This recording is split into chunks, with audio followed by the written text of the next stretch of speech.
Hello guys, পাগা আজকে আপনাদের হনুমানজির সম্বন্ধে একটি চমকপ্রদ তথ্য দিচ্ছে। হনুমানজিকে পঞ্চমুখী হনুমান রূপে কেন পুজো করা হয়? এই পঞ্চমুখী হনুমানজি হলো নৃসিংহ মুখ, যা ভক্তকে সুরক্ষা দেয়। গরুর মুখ, বিষ থেকে রক্ষা করেন।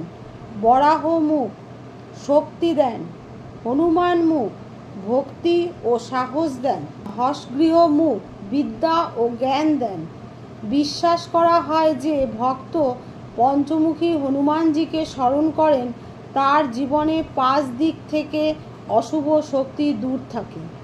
তা এই প্রসঙ্গে পাগা একটা হনুমানজির খুব সুন্দর গান করছে।